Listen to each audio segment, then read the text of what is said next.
घोटकी में खबर ॾींदा हलूं त ऑल पाकिस्तान क्लर्क ऐं सब इंजीनियर एसोसिएशन घोटकी पारां सब इंजीनियर अब्दुल वाहिद कलोड़ो जी सदारत हेठ हिकु इजलास थियो, जंहिंमें सनाउल्लाह सावंद, शाहिद हुसैन शेख, फहद हुसैन कलोड़ो, मोहम्मद कासिम लाको, आसिफ समेजो, जदोजहद कमेटी जे चेयरमैन नज़ीर अहमद मार, जान मोहम्मद आडिपर, मोहम्मद फजल कलोड़ो, लाल बख्श कलोड़ो, शफत अहमद शेख, अब्दुल कदीर कलोड़ो ऐं ॿियनि मुलाज़िमनि वॾे अंग में शिरकत कई। उन मौक़े ते ऑल पाकिस्तान क्लर्क ऐं सब इंजीनियर एसोसिएशन घोटकी जूं चूंडूं कराइण लाइ 7 रुकनी कमेटी जो ऐलान कयो वियो, जंहिं में कन्वेनर अब्दुल वाहिद कलोड़ो, मेंबरनि में आसिफ अली भुट्टो, फहद हुसैन कलोड़ो, अजीजुल रहमान कलोड़ो, मुश्ताक अहमद कलोड़ो, रियाज़ अहमद सियाल, अब्दुल वहीद मेमून शामिल आहिनि। उन मौक़े ते मीडिया सां ॻाल्हाईंदे ऑल पाकिस्तान क्लर्क ऐं सब इंजीनियर एसोसिएशन घोटकी जे कन्वेनर अब्दुल वहीद कलोड़ो ऐं ॿियनि चयो त जंहिंजे करे मां इन सॼी बॉडी खे वेलकम चवां थो पियो, जंहिंमें नाला आहिनि पहिरियों कन्वीनर जो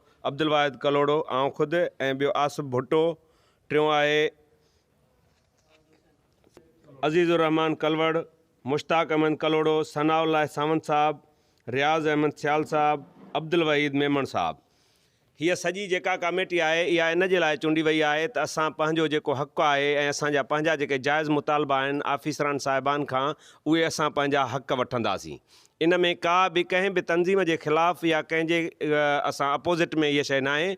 असांजी हिकिड़ी मज़दूरनि जी त यूनियनूं आहिनि हेठि, लेकिन ऑफिसर लेवल ते या क्लर्क लेवल ते काई बि हिते का बॉडी कोन हुई जोड़ियल, हुई बि त उहा फ़िलहालु एक्टिव कोन हुई। हाणे जेका हीअ बॉडी ठही आहे हीअ 3 महीननि जे लाइ टेम्परेरी आहे। 3 महीननि खां पोइ जेको आहे सो वरी इन जी इलेक्शन थींदी या सिलेक्शन थींदी, उन में बिल्कुलु हे उहिदा ॾिबा ऐं जीअं उहिदा थींदा आहिनि हिकिड़ी यूनियन जा। इन में इनशाला कमु कंदासीं, कारकर्दगी ॾेखारींदासीं त दोस्तनि जो एतमाद बि थींदो ऐं इनशाला पंहिंजो हक़ वठंदासीं। सभिनी दोस्तनि खे मुंहिंजी अस्सलाम वालेकुम, मुंहिंजो इहा ख़िदमत कंदुमि ऐं मूंखे दुआ कयो त मां इन पंहिंजे मंशूर में कामयाबु वञा। अस्सलाम वालेकुम।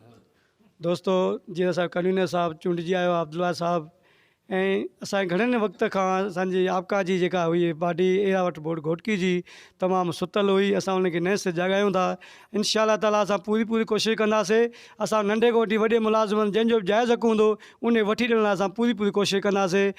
तंहिंखां जे करे असांखे पंहिंजी ॿधी में इतिहाद में रहणो पवंदो ऐं दोस्तनि ते इतमाद करिणो पवंदो। इंशाअल्लाह ताला 3 महीननि खां पोइ असांजी नई तरह सां वरी इलेक्शन थींदी। जेके बि दोस्त असांजा कमु कंदा या कमु करण जो जज़्बो रखंदा, दोस्तनि जी ख़िदमत करणु चाहींदा, इंशाअल्लाह ताला उनखे पूरो मौक़ो ॾिनो वेंदो। इंशाअल्लाह ताला असां पंहिंजे जाइज़ हक़नि लाइ जाखोड़ कंदासीं, न की के नाजाइज़ कम लाइ। महिरबानी।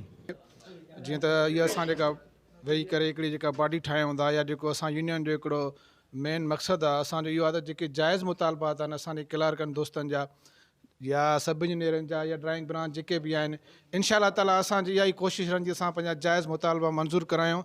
कंहिंजे बि ख़िलाफ़ु न वेंदासीं, न असां कोई ऑफिसर जे ख़िलाफ़ु, न कंहिं दोस्तनि जे ख़िलाफ़ु। असां इंशाअल्लाह ताला इन मंशूर खयूं, अल्लाह कंदो इन में असां कामयाबु वेंदासीं।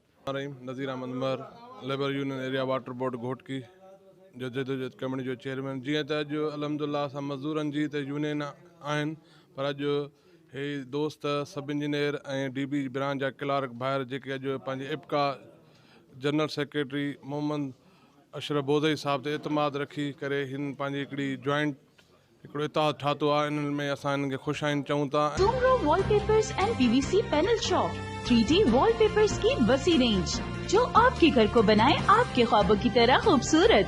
बेहतरीन क्वालिटी के वॉलपेपर्स और सीलिंग्स बेहतरीन कलर्स और डिजाइन्स में दस्तयाब हैं। हैदराबाद, लतीफाबाद, कासमाबाद, जामशोरो, मीरपुर खास के साथ सिंध के मुख्तलिफ शहरों में सर्विस मौजूद है।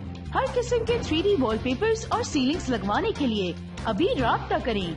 कॉन्टैक्ट रांजन अली सोमरो, व्हाट्सएप 0333370786, 03333702 तालिब हुसैन 0317131090।